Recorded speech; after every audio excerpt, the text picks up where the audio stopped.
I don't know whether I really deserve that much.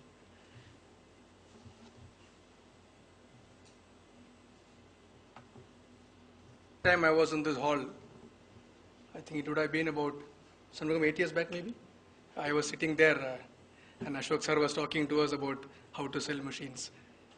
Now today I am standing here, so that's a big privilege for me. It's hardly 8 years, and it's a great privilege to be here and talk to you about something that we are doing.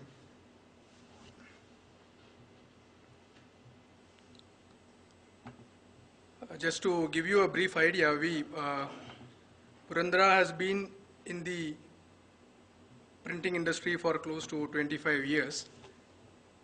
And I think at least over the last 15 years, wherever Autoprint has been there, we have been there along with you, giving polyester plates and inks and chemicals and blankets to your customers. So the journey goes on. Now as you start selling die cutting machines, we are still there making dies for the same customers. It has been now 4 years since we are making dies, and since the field is like this, it's a very specialized field with very few players, and the requirements are large. So over a short period of time, we have been able to do quite a lot of jobs, and we have been able to gain quite a lot of experiences. And I would be endeavoring to share some of those experiences with you. What happened? Who was there to help me set this up?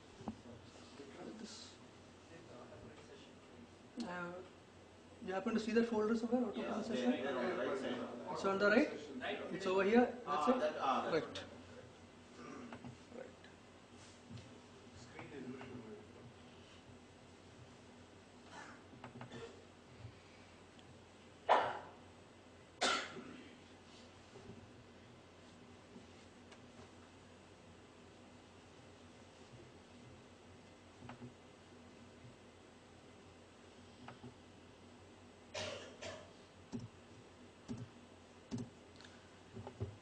This will be a brief session. I would request all of you to ask as many questions as possible, because from what I understand from Ashok sir, I think you all are about to start selling die cutting machines, and die cutting machines are going to be a major product for you.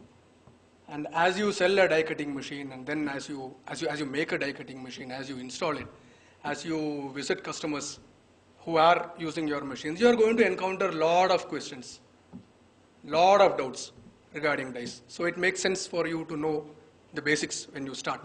So I guess now it's the right time that I'm talking to you. We will go through the basics of a die from a die making point of view. What all goes into a die, how the die is made, and some basic problems that can happen when you run them. These are the things that we will be covering. Okay? Let me start with a question. What is a die?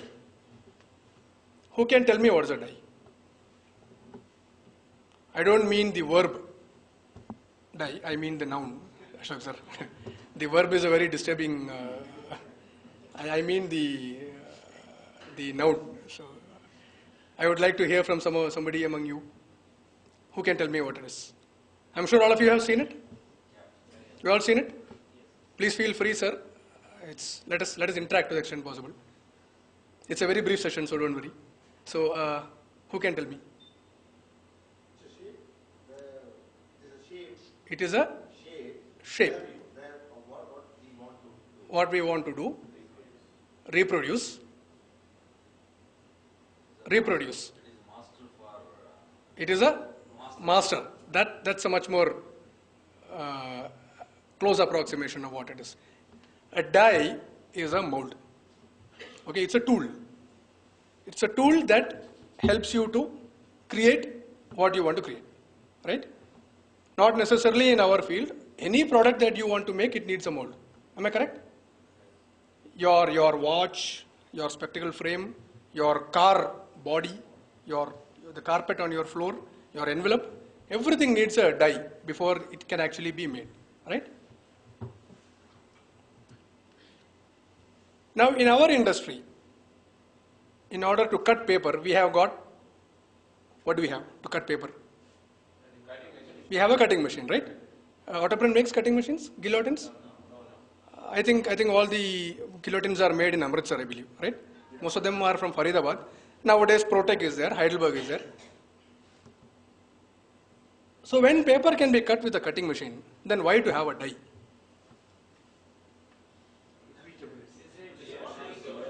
Various contours.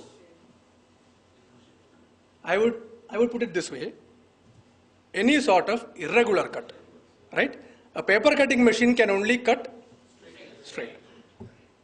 You need to cut like this, you need to cut like this, you need to cut circle, you need to cut ellipse, right? You need to create n number of products. So any sort of irregular cutting that you want to do, anything that you cannot do through a paper cutting machine, a die will help you to do that. Also, repeatability. You can do more and more and more with a single die. So large volumes of cutting can be achieved through a regular die cutting operation. Now let me briefly tell you some of the operations which we can achieve through a die. Other than the regular cutting, you have what is called half cutting. You have creasing. There is perforation. There is cut crease. There is stripping, right? Let us go through these one by one. All of you know what is cutting. All of you know what is creasing. Self-evident, right? Now we will go to half cutting. What is half cutting? Sticker jobs. You have, your substrate is having two layers. One is what you actually need to cut. The other is what is called your release paper. And you need to cut only the top, not the release paper. That is half cutting, right? There is one more half cutting actually. This is the most common form of half cutting that we all see. There is one more half cutting where, exactly, you do half cutting of a carton instead of crease. So you all know about that also, good. Then there is cut crease. What is cut crease? Is it familiar? Have you all seen it? Shall I show you? Shall I show it? Yeah. Right.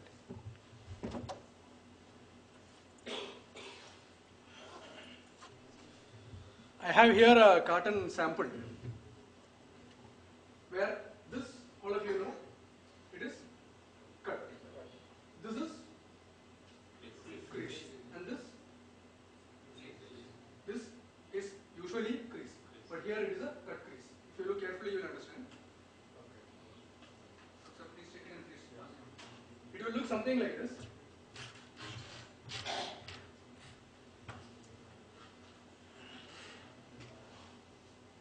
The line will go like this. This will be a cut, then this will be a crease. Then there will be a cut, then there will be a crease. Cut, crease. What is your objective of that? Why do you need that? Sir, now what for we are doing the crease? It is to fold and thereby close a carton, right? Sir showed a machine where cartons were being filled, and then there is some sort of checking going on, yes, right? And then the carton comes out. That machine is called an auto cartonator. It's an automatic carton filling machine where your carton, once it is formed, your end product is filled onto the cartons. When the carton comes through a line, when the end product goes in, then the next time there will be two slots. This goes into tuck. Then the third tuck.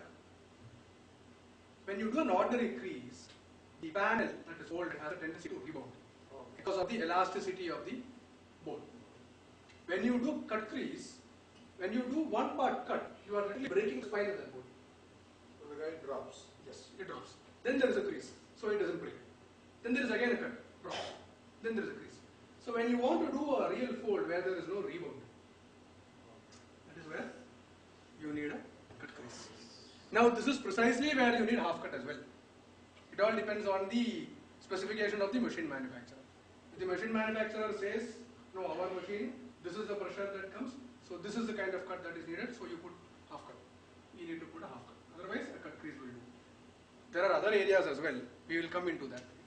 It's again more to do with the carton design rather than a die itself. Right? Then the other thing is perforation. Again, all of you know what is a perforation, right? What is a perforation?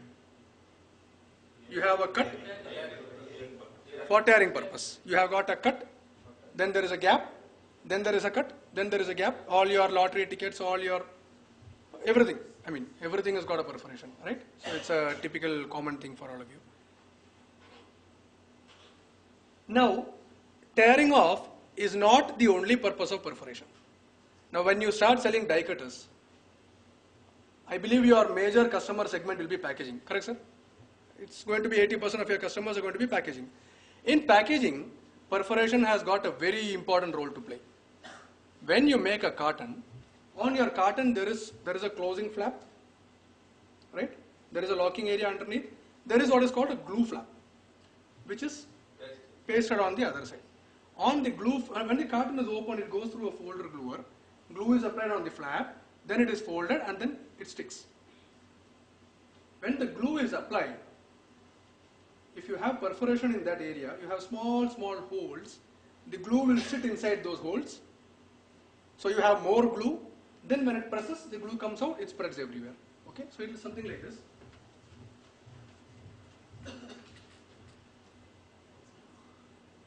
glue flap will look something like this. This will be the other panel of yours.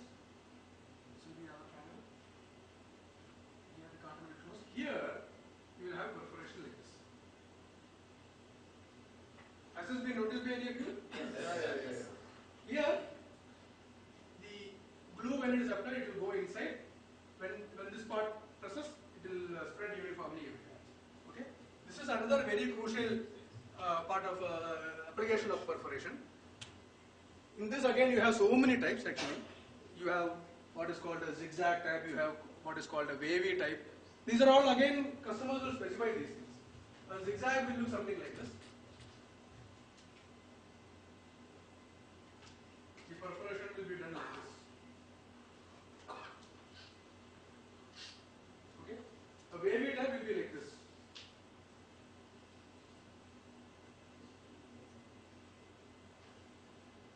These are all glue flap perforation specifications. I think there is a sample here already. Yeah, sure. Excellent. Can I see it, sir? It's done here? It's done in. No, I think you have done that. This was done there, right? So here you have what is a very typical perforation.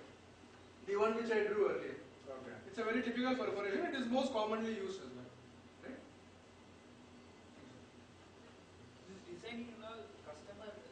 I will come to that. I will come to that. That's a big question. There is a lot which goes into it. We will come to that slowly. Initially, we will talk only about what goes into a die. Then we will talk about how the die is made. Then we will come to this. Right? Now this point is again very crucial. When it comes to a cut and when it comes to a crease, there is a height difference between the two inside a die. Okay? I will explain to you what exactly it is and how it is to be done. You are going to encounter such things every day hereafter. What is a rule thickness? There are some 4 or 5 different thicknesses available. Customers will use a technical lingo when they talk about rule thickness. We are about to go into that. There is what is called 2-point rules. There is 3-point rules. There is 4-point. There is 6-point. These rule thicknesses you will be typically encountering. Out of which 2-point will be the most common one. The rule thickness will be 0.7 mm. 3-point will be 1.05 mm thick. I am talking here about the thickness of the rule inside the die. Okay. 4-point will be 1.45 mm. 6-point will be 2.1 mm.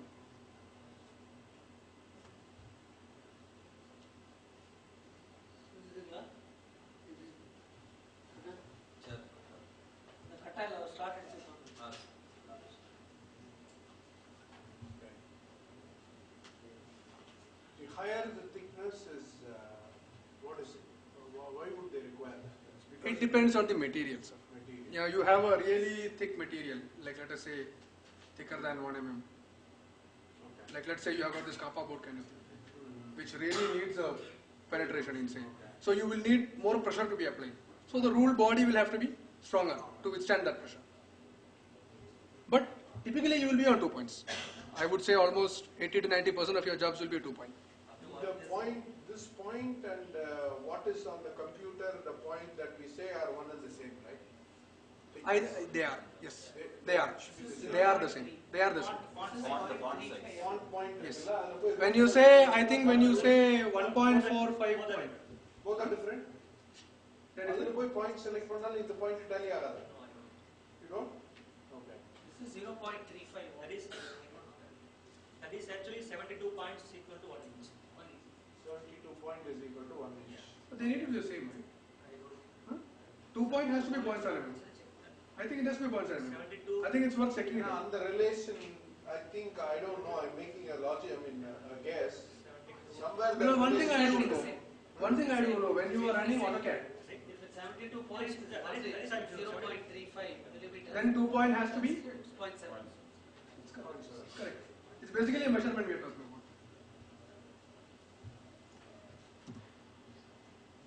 So what I just now told you, thickness of the rule is determined according to the thickness of the material that you are going to die cut. Now, your regular paper, your envelopes, your folding cartons, please make a note here up to 450 GSM. Anything above 450 GSM, it could be a slightly different ball game. Okay? Up to 450 GSM, 2 point rules are standard. Like I said earlier, you have material that is thicker than 1 mm. You might need 3 point rules. These are all crucial things which your customer might make a mistake, you might be able to guide them later on. And many a times, now I come to the most crucial part, many a times these are all only, let us say, guidelines. Many a times if you have, there is one particular job, what would be the right rule for that job? It can only be determined on a job to job basis. Okay? It's always better to check with the die maker before making some recommendation. Now we will talk about rule heights. We are talking about rule thickness until this point of time. Your regular cutting rules are all 23.8 mm. I suppose you must be knowing about this, or is No, all the machines designed, but check these. yeah? That's what I'm asking. We designed the machine. So if when you find something is new, please make a note of it. 23.8 mm would be the typical rule height that you all will be dealing with, unless there is something really special. Sorry, sir. I am coming to that. Now, what about the creasing rule? 0.8, little right. Yes, the creasing rule has to be. 0.8 is blade angle. Below that 0.8 rule height. 23.8. From what you told me now, what I have understood is that the cutting rule is 23.8. Then creasing rule will be minus 0.8. Is that correct? That's what This is what you meant, right? Yes, sir. This is correct when your board thickness is exactly 0.8. Okay. If your board thickness is not 0.8 mm, your typical 450 GSM will be only 0.6 mm. In this case, your crease is okay. Please make a note of this. Creasing rule height will be equal to cutting rule height minus thickness of material. Okay. Where is your charger? This thing is not getting charged.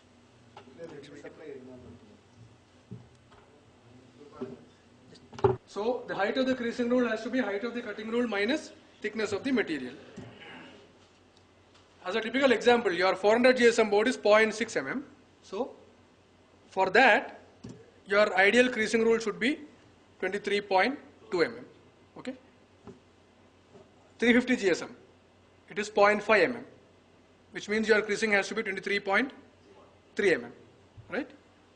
So any time a customer sends a file for a die, he needs to know that his GSM has to be specified. Okay. And you maintain all these varieties of... All these varieties. Creasing alone, some 25 types. Perforation, similarly. Cutting, similarly. There is no other go, sir, because one little mistake here or there, I will come to the implications of that. Now, perforation rule height.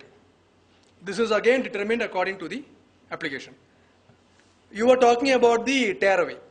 What would be the height of a tearaway perforation rule, according to you all? What would be the height of a perforation rule which is used for tearing? Simple logic, sir. 23.8 only, isn't it? Because it has to come off, right? But what about the glue flap? What happens in the glue flap if it is the same height? What will happen? Glue will just go inside into the machine, isn't it? So it should not go completely inside. At the same time, it should penetrate to a little bit. So for that, the height used is 23.6. Okay? It's 23.6. Same for the half cutting. Half cutting is also 23.6. It can also be 23.5 if the substrate is a little less thicker. Something like, say, 300 GSM, 280 GSM. That time it will be 23.5. Okay? Yes, sir. Yeah, to a large extent, yes. Only thing is, if it's the same height, you cannot do anything. Right? Cutting what happened? You have to only see cutting increase. Yes. What will happen to the cutting at that time? That is again there. Only when we set the machine, we set only for cutting. Yes. Everything else has to happen based on that setting. That is why all this fine tuning is needed. Right? There are cases where people might think that it is a cutting blade and they will put over pressure. They will make that area also to be cut without knowing it is half cutting. Yeah. So now we come to punching circles. Let's say we have a tag. You all have seen what's a tag, right? When you buy a jeans pant, it is there, the price is rupees so and so. Tag is there is a small hole. That hole will be, say, 2.5 mm or 3 mm. How do you bend a blade into 2.5 mm? And your blade thickness itself is 0.7 mm, right? So close to an mm is the thickness of your blade. How do you bend that into a 3 mm or a 2.5 mm?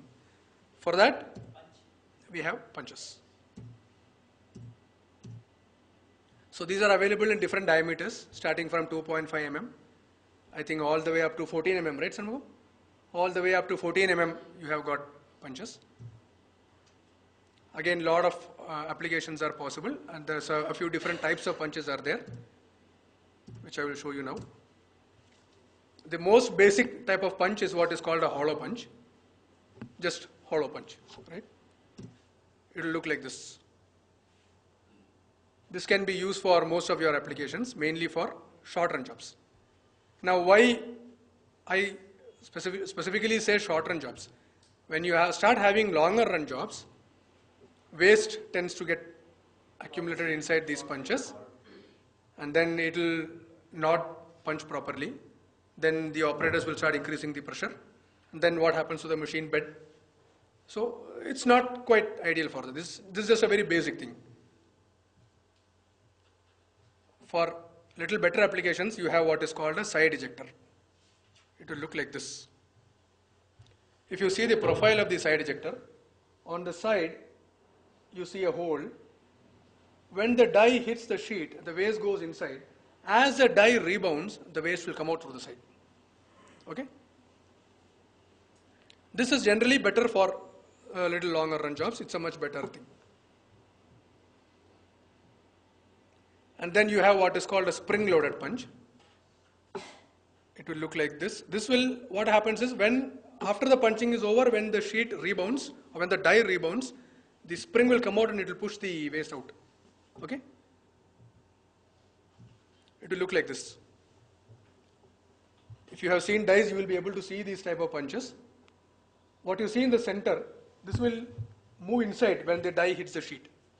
Then when the die comes back, it will come out. Okay? And there is a spring inside it. Generally, these are the most durable and long-lasting punches. Another thing that you have on the die is what is called ejector rubber sheets. So when you use the word ejector, I think it is implied what ejector is used for.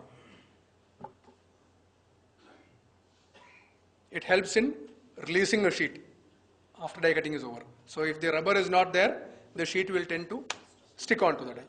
Okay. Now rubber also, there are quite a few types. There are quite a few variants, which is all based on the shore hardness of the rubber that is used. Your most typical rubber will be having something like a 35-degree shore strength. The most typical ejector rubber will be having something like 35-degree shore strength. Okay. I will show you pictures also. Then you have what is called Vulcalan strip rubbers. These are again very special rubbers which are to be used in areas where two rules are very close together. Okay, there are a lot of areas where you will see that. In those areas you should use strip rubbers.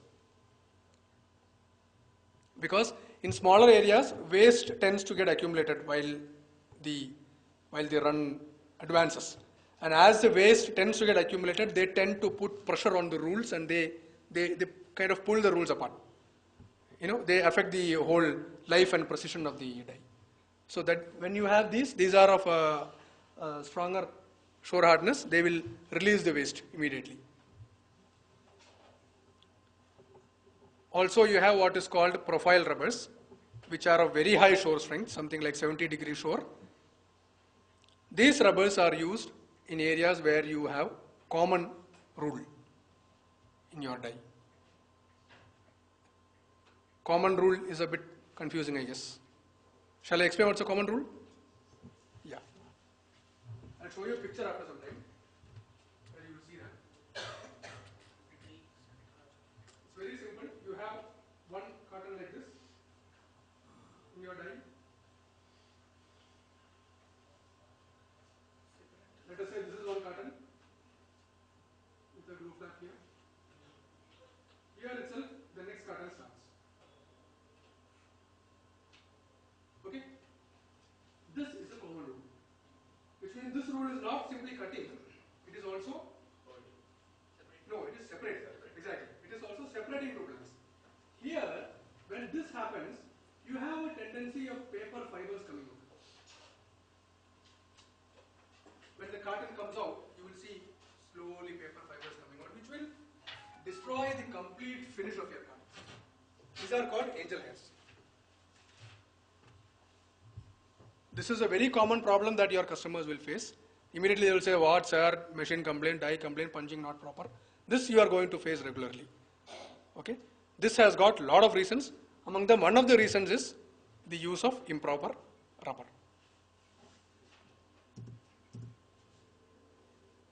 Now I will show you a picture of a die which is done in a coated plywood with profile rubbers in it. It will look something like this. Is the picture clear?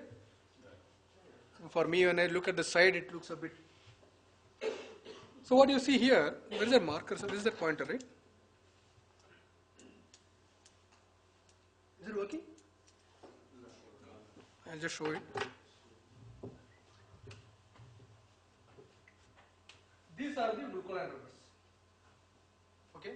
In this area, you have a very thin area between two blanks where your waste will get accumulated as you run the die, and then it will kind of throw the rules apart. So here when you put a harder rubber, the moment the waste hits, the waste is removed because of the hardness over there. Okay? This is one very critical part of the rubbering on a die. And this is the typical ejector rubber which is used everywhere, which does the typical ejection function. What is the shore hardness of the Vulcalan? The Vulcalan is in the range of 70 degree to 80 degrees. Yeah, it comes as ready-made strips. It comes as ready-made strips, which are generally they are imported, which has to be cut into small pieces and inserted in those areas. So generally these are all done at the die maker's end. When the die comes, it will be coming ready-made with all these things.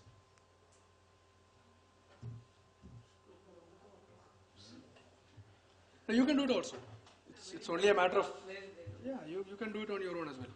There are many people, sorry sir? What about the height of the rubber? That is also.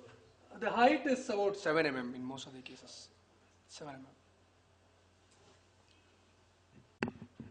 Now coming to tag hole slots. What's a tag hole slot? You have a carton.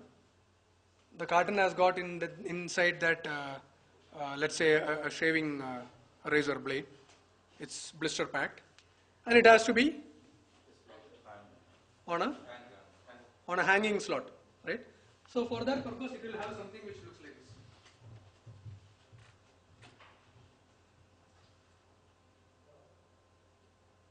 right? Very common sight. This is what is called a tag hole slot. This can again come in a lot of dimensions. The smaller this is, the more complicated it becomes when making the die. What happens here is many a times you have also a fold. And after folding, both the slots have to match perfectly, which is again a very challenging thing for a die maker to do. This is again a problem area in dice. What happens when you bend a blade? Generally there will be two pieces in this. It will be like this.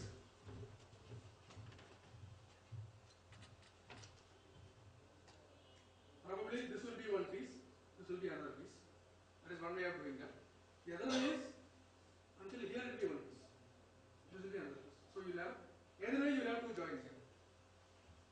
Okay, so making this dice is very challenging, point number one. Point number two, when waste accumulates inside, when you run the operation, the joints tend to come apart. And then the slot will start losing its shape. So this is again another area where rubbering is very, very crucial. For this again, we use special rubbers. This is how it will look. Are you able to see clearly?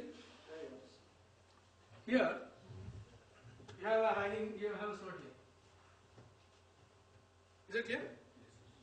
That is how it needs to be done.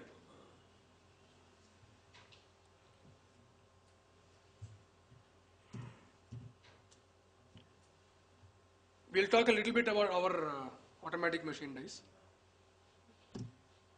The Autoprint, I think the model name is Perfetto, Suresh sir, correct? Perfetto.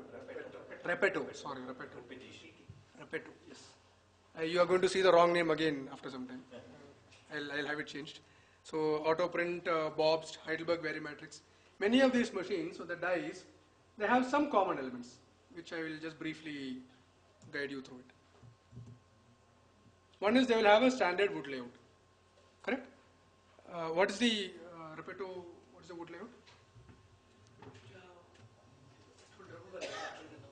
Anybody remembers what is the wood layout? The wood size?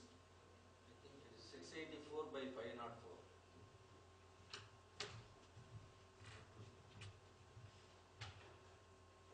684 by 500.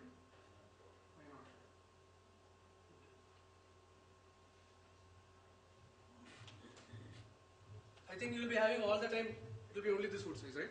You would not be loading smaller This sizes. is the outer size. Yeah, the wood, Yeah, wood. the size that you put on the chase, right?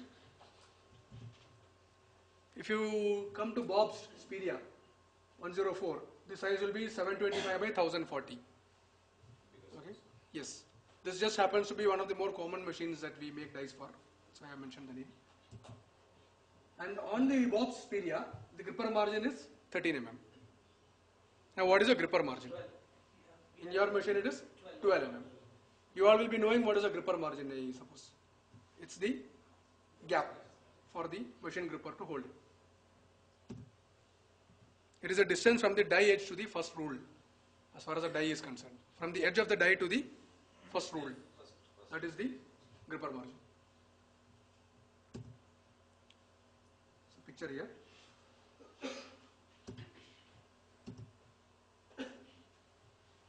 Now on a typical Bob's die or a Heidelberg die, the larger size, you have also what is called a stripping rule, balancing rule and handle. I'll try to show you a picture here.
Is it clear, sir?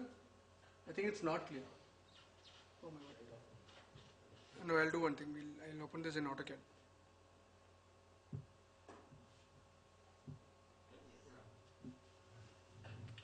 This is a typical boxed die view. Here, the blue lines stand for cutting, red for crease, and you will see yellow for the perforation. These are called balancing rules. These are stripping rules. Is these lines standardized world over? Yes. These colors? Yes. Is this? More or less. For the software creation. It's all on the software Yeah, I creation. know, but it's standardized. I think it's not really the case because here in this particular software what we are using, Yes. blue lines stand for cutting. We have also another software where cutting is used with a white line. So I don't think they are standardized, but it's generally more of white rather than blue. Crease is mostly designed. Okay, it's correct. For something like if we operate on solid work for addition, they have a lot of lines for constraint and everything. All that one standard color we could take it.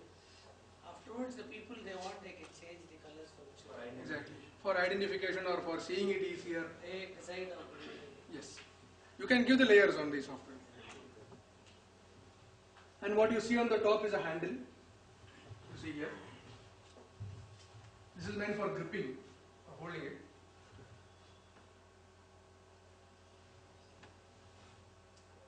You all know what is the purpose of the stripping rule?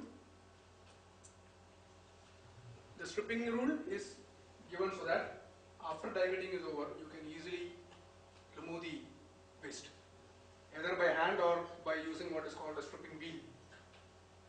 A stripping wheel is, it's got a handle, there is a wheel. You have a stack that's die cut. Just run the wheel, you know, you just remove it. Then you come to this part, run the wheel, remove. So easily you can remove the waste. That is what the stripping rule is used for. The balancing rule is used for balancing the load on the die. So that pressure at every point is even. Okay.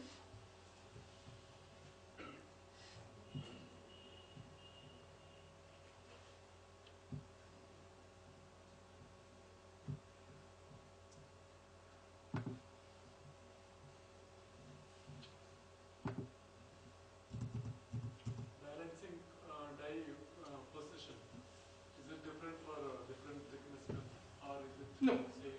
It's generally the same. What's It the will normal? be in the area where the die punching is not there. It will be on the upper part. Is it with uniform The distance? height will be 23.8 for that. Same. It will be same as cutting rule. Distance between the slide? Distance between the rules? That is generally determined according to the load on the die. Okay. Now on that layout you saw there were four ups were there. Suppose you had over there 25 ups of a smaller carton. You have more heavier rules on one side and the other side the die will be like this. Then you will need more balancing rules at a close distance. Many a time those are guided by the software which designs. Box has given the calculation. There is a whole calculation for that. Box has given formulas for making it. And all the percentage softwares, they will give you options. When you do a layout, then when you give a balancing rule layout, it will automatically give the balancing rules. Then you can yourself decide if you want to remove something, if you want to add it, what is the gap, it will all come by default. Okay? And it's all done very scientifically, so that you know the die should be like this. That's the basic idea behind it. Maybe the weight there, both will be same. It has to be. Weight of here. It has to balance. Otherwise, the die should not be like this. Weight is very less, sir. Cutting load. It's a load on the machine, Yeah. not the weight itself. It's a load. I'll show you a picture of a Bob's die which is done with all the rubbers. Is this picture clear, sir? Yeah, it's Yes, okay. yes. It's clear, no? Okay, so here, this area, you have got common rules. Okay, and the same rule is cutting this carton as well as this carton. And it's also separated. So here we have given profile rubber. This is very hard. Okay, what it will do is, because of the force, it will break the fibers. It will just break it. cut will be clean. Okay. Now we will talk a little bit about the process, how to make a die. I think somebody was asking about, so we are going to start over there. Generally, die making begins with a key line, which is generated by the customer. Now, what's a key line? A key line is a vector drawing, okay? Meaning it is lines. It is not bits. It is lines. So you know what's the difference between a vector and a scalar, right? This is a vector drawing, and it is drawn to scale. Now, what does this mean? When you say a drawing is drawn to scale, what does that mean? It will be exact as per the measurements. In other words, if you draw a 10 mm line, if you give a print command, the printer will print exactly 10 mm. If you draw a 200 mm line, if you give a print command, if your printer cannot print it, it will give an error. Correct? It cannot print that length. Right? Now, key lines are generally sent to die makers in either a Corel Draw, which is the most commonly used software, generally what I have seen. There are, of course, Adobe Illustrator is another very commonly used software, whereby you will be able to generate PDFs. Okay? Sorry? Irkalam. That is also, is it? That's also Corel Draw, is it? Okay. Now, what happens when we get a Corel Draw or when we get a PDF? Softwares which are used by die makers will generally have import filters, which can import the Corel Draw file or the PDF into a CAD format, in a CAD environment. Okay? And this we can save it onto a CNC machine in a machine readable format. Earlier the file which I showed you, it was having a file extension .cff2. I don't know whether you had noticed that. That file was having a file extension .cff2, which is, if you have worked in design, you will be knowing it's a machine readable format. Okay. Now after the file is saved onto the CNC machine, the next process will be laser cutting. Now we make laser dies, that's why I'm talking about laser cutting, but that's not the only way of doing it. The point says it is actually cutting the die board. The die board can be cut either manually, or it can be cut using a CNC router, or it can be cut using a laser. What is router and what is laser? I'm coming to that, sir. Before we go to a router or before we go to a laser, first we need to talk about manual die making. How is a manual die made? Once these things are done, a manual die maker cuts a die board using what is called a jigsaw. Have you all seen a jigsaw? It will look very similar to your stitching machine, right? There is a needle which will like this, it will cut the board, and you need to hold the board.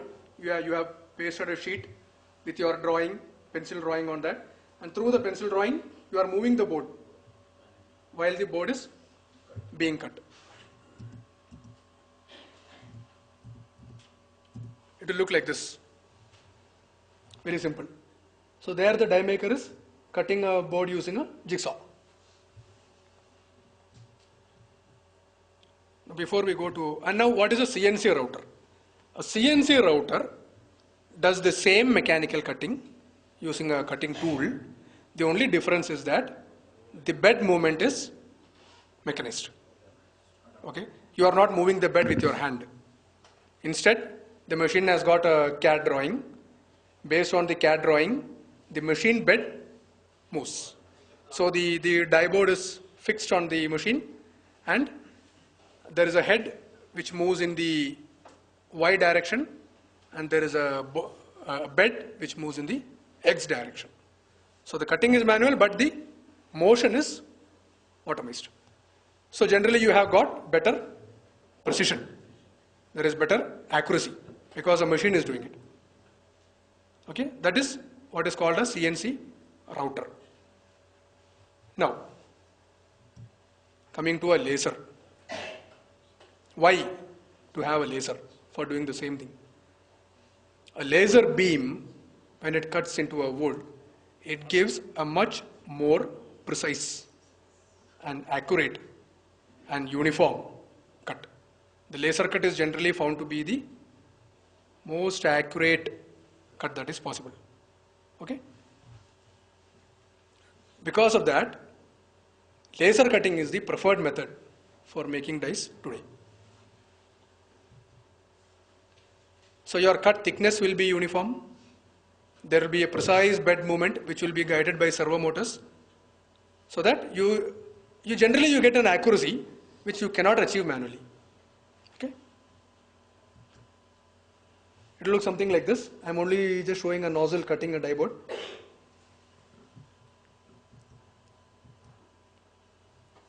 And today, most of the die makers, they use equipment what is called a rule processor for doing the other tooling operations.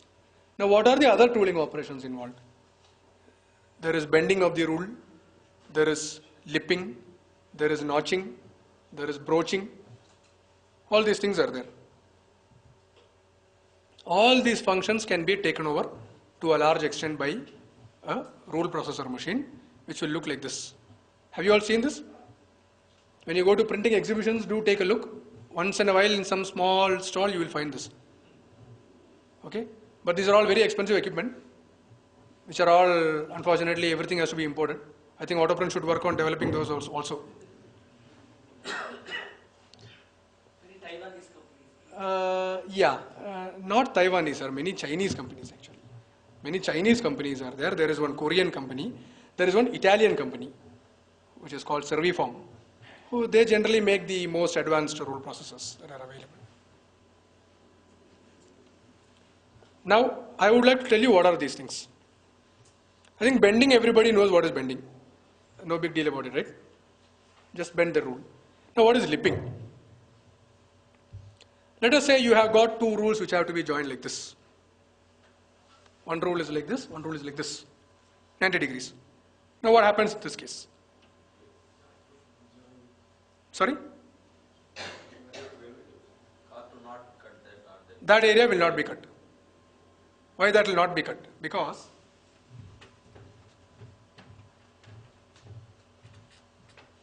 one rule is coming and ending like this, and the other rule is like this. Correct? You have here a gap. This is the reason why you don't get a proper cut over there. For that, what you do is, this rule, when you cut it, you do what is called a lip cutting. It will be cut something like this. For this, you have what is called a lip cutter. Then, your other rule profile is like this. So, you have here as close a joint-free operation as possible. This will be very, very close. Okay? This is what is called a lipping. This is again very critical, very, very important. This is not done. Everywhere you have got incomplete cuts. Now, what is a notch? Before going into what is a notch, I will need to tell you what is a bridge. When you cut a die board, when a die board is being cut through a CNC router or a laser or whatever it is, suppose you are cutting circles. The machine has a bed, okay, and the plywood is fixed over there, cutting is going on. What happens when all the circles are cut? They all fall down, right? So then you remove the die board, then you start searching for the punch. Where are your pieces gone? And in case one piece is missing, you had it. So what? This is one problem. The other problem is, after you assemble the die, how do you do it after that? You have a hole there, put the wood back in. So you don't have the strength either. So what you do is, when you do the laser cutting, you compulsorily leave a few fault. Leave a gap. Yes. So the cut will go like this.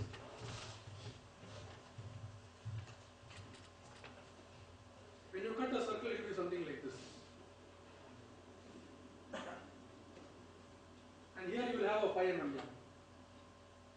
5 mm or 3 mm, depending on the size of the circle. Same here also you have. So, There are pieces make the die. When customer gives it, it has to be specifically marked. It has to be a separate layer. Otherwise, we will assume it's a cutting line. Okay. So now, just to give you a small idea about a rule, what a rule will be like. It will look something like this. Now here you have got 2-3 contradicting requirements at one shot. The tip of the rule has to be as hard as possible. Okay, because when we make the die, how do we assemble the rules inside? We hit it with a hammer. There is no substitute for doing that. No laser machine can do that for you. Bend the rule, cut it, notch it, lip it, whatever is there. Finally, you have to hammer it inside. No other go. Okay. So the rule, the tip of the rule has to be so hard that no hammer can spoil the sharpness of it. Okay.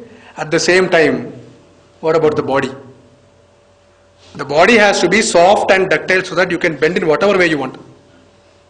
Because you have to keep bending it. It is not meant to be used as a straight line.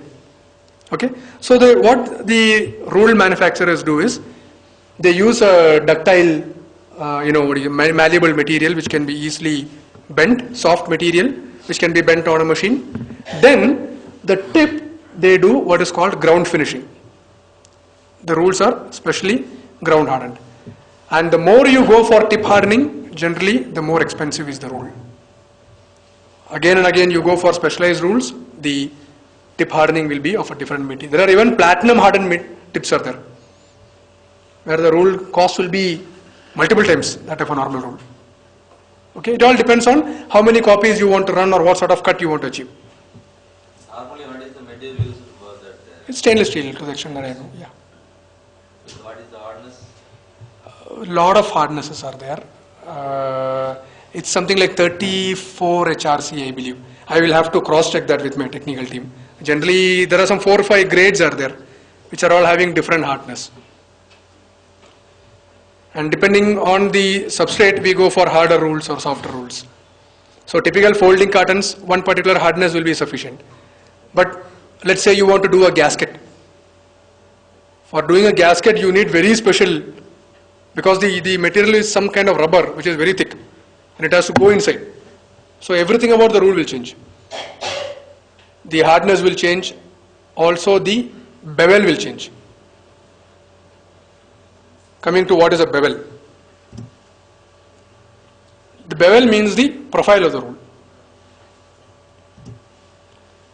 Here you can see some common profiles. Bulk of your jobs will be on center bevel, which is the most typical rule that we use. Once in a while you will find a side bevel. If you can see there, the profile is a bit different. The bevel angle is only towards one side. Then you have what is called long center bevel, where the bevel angle will be smaller, which means the shearing force of the rule will be much higher. You have long side bevel.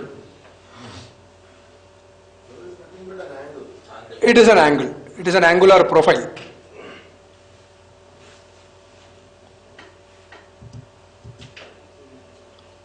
Now here, the selection of the rule bevel also depends on the material to be die cut and the method of die cutting. On an automatic machine where you can precisely control the pressure, a typical center bevel is more than enough for 99% of the jobs. Okay. Now coming to what is a nick. Earlier we spoke about the bridge. What happens when we cut completely? Pieces fall off. The same thing happens when we do die cutting as well. Correct? So in order for that not to happen, we make what is called nicks. I believe many of your customers will be already doing that. What they will be doing is, they will be using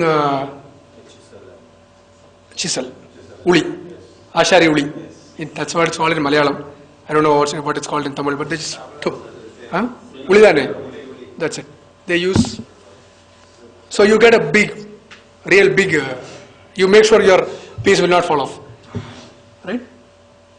That is not the right way of doing that. There is another way.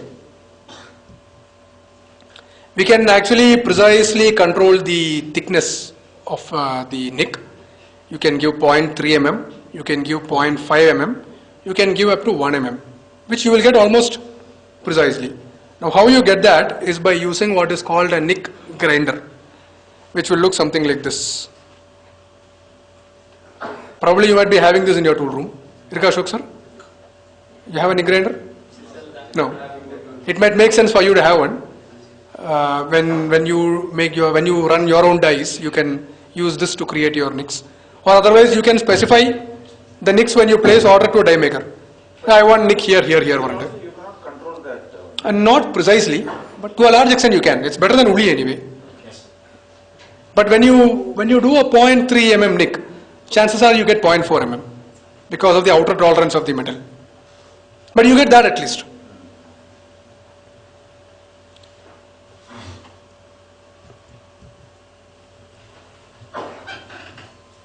So now we'll talk about a counter die. What is a counter die?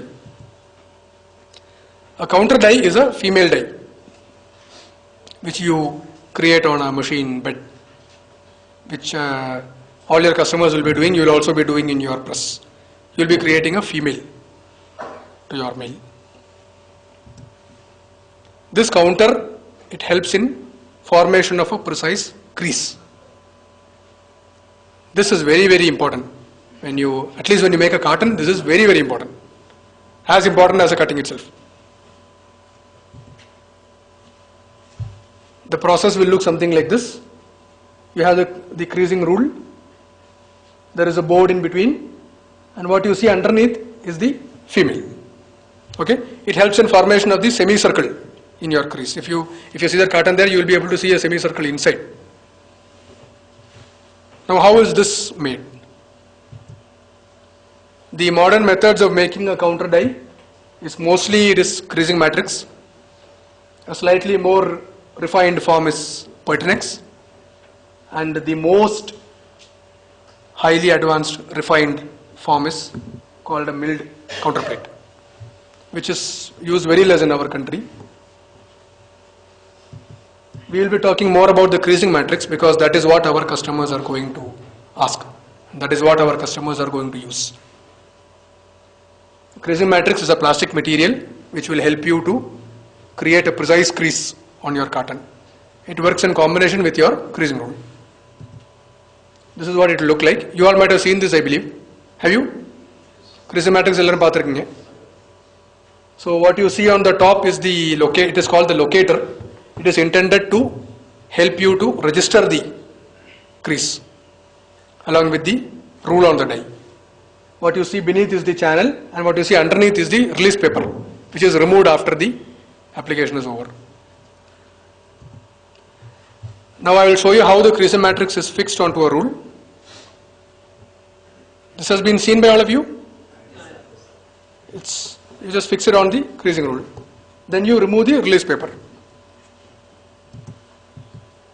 Then the kiss cut impression is taken on the machine. Then the outer layer or the release paper is peeled off. So you create a perfect counter to your die. This is how it is done. This is how your counter will look like. Ceto is the best. Ceto is the best. It's the best. No doubt about it. And they generally have got the complete know-how for doing these kind of things. So yes, Ceto any day. We use almost entirely only Ceto nowadays. They're a bit expensive compared to many other brands that are available, but they give the best finish.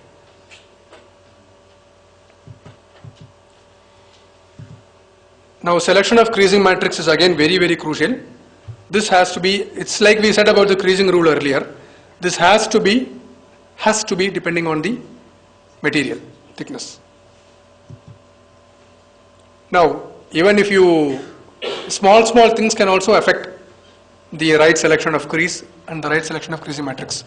We had earlier an instance of, I think, a customer in Coimbatore only, I believe, who was doing some sort of UV on top of the board, and they were getting all sorts of cracking because the creasing combination what we gave was not ideal for that. We had to again take back the die, make corrections and give it. This has to be done at the time of placing an order. There is no other go. It can only be done on a job-to-job basis. Now we'll talk about layouts, and we'll talk about what is an optimized layout. While preparing a die layout, we need to take care to ensure maximum material utilization. It has to be balanced with ease of die cutting. I will now show you two layouts of two jobs. I would